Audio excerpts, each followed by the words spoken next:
እንደምንድናችሁ ሰላም ጤና ይስጥልኝ። ዛሬ አንድ ጥያቄ ልጠይቅ ፈልጋለሁ። ብዙ ነገሮች ላይ በብዙ ፕላትፎርሞች ላይ በብዙ ሚዲያዎች ላይ ብዙ ነገሮች ሲተላለፉ እመለከታለሁ።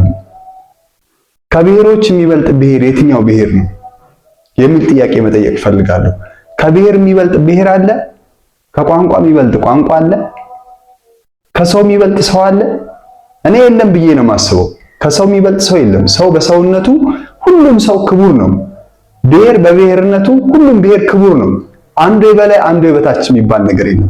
ቋንቋም ቢባል ያንዳንዱ የመላእክት ቋንቋ ያንዳንዱ የወፍ ቋንቋ ተብሎ የሚታሰብበት ሀገር ውስጥ ነው ያለነው።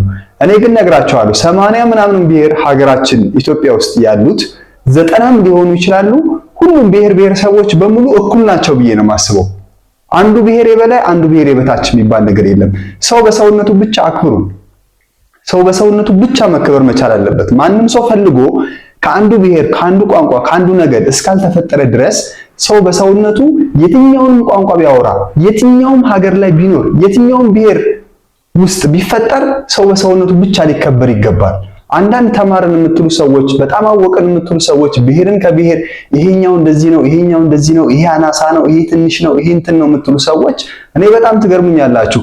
10 ሰው ተከታይ ያለውን ብሔር 100 ሚሊዮን ተከታይም ያለውን ብሔር 10 ሚሊዮን ተከታይ ያለውን ብሔር በውስጡ የያዘው ሰው ነው። ስለዚህ ሰው እኩል ነው። ሰው በሰውነቱ ከየትኛውም ሰው አያንስም፣ ከየትኛውም ሰው አይበልጥም። ምናልባት በአንዳንድ ነገሮች መበላለጥ ሊኖር ይችላል። ምናልባት በአንዳንድ ነገሮች በመሰረታዊ ነገር በልብስ ባለባበስ ባለው ገንዘብ ባለው ቤት ባለው ህንፃ ባለው ስልክ በያዘው ነገር በተቆረጠው የፀጉር ቁርጥ በፊት ስታይሉ ምናምን እንደው ተበላለጠ እንችላለን። በሰውነቱ ግን ማንም ሰው ከማንም ሰው አያንስም፣ ማንም ሰው ከማንም ሰው አይበልጥም። 4 ነጥብ።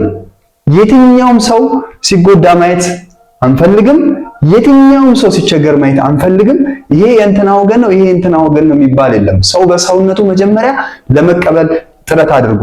ሰው በሰውነቱ ብቻ ነው መከበር ያለበት እንጂ የእንትን ብሔር ተወላጅ የእንትን ቋንቋ ተናጋሪ የእንትን ሃይማኖት ተከታይ ስለሆነ አይደለም።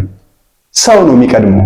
የትኛውንም ብሔርንም ቢሆን ሃይማኖትንም ቋንቋንም ቢሆን ለማስቀጠል ምን ያስፈልጋል? ሰው ነው የሚያስፈልገው።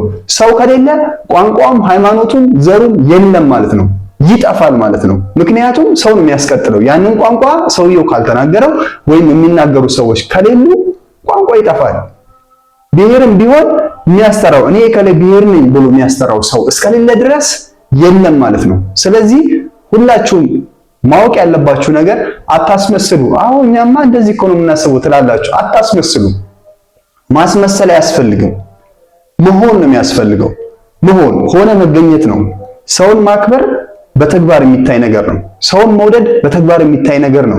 ይሄ እንትና ነው ይሄ እንትና ነው ትላለህ፣ ግን የሆነ ሚዲያ ላይ ስቀርብ አረ እኔ እንደዚህ አላስብም፣ ሰው በሰውነቱ ነው የሚከበረው፣ እንደዚህ እኔ ሰውን አልለይም፣ ሰውን ከፍ ዝቅ አላደርግም ትላለህ።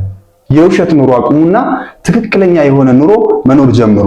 በየትኛውም ዓለም ላይ ያሉ በየትኛውም ቦታ ላይ ያሉ ሰዎች በሙሉ በሰውነታቸው ሊከበሩ ይገባል። አንተ እንትና ነህ አንተ እንትና ነህ ተብሎ መለየት መቻል የለባቸውም። እምነት ሰሚኑ አካሉ ነኝ። አስተያየት መስጠት ትችላላችሁ። አመሰግናለሁ።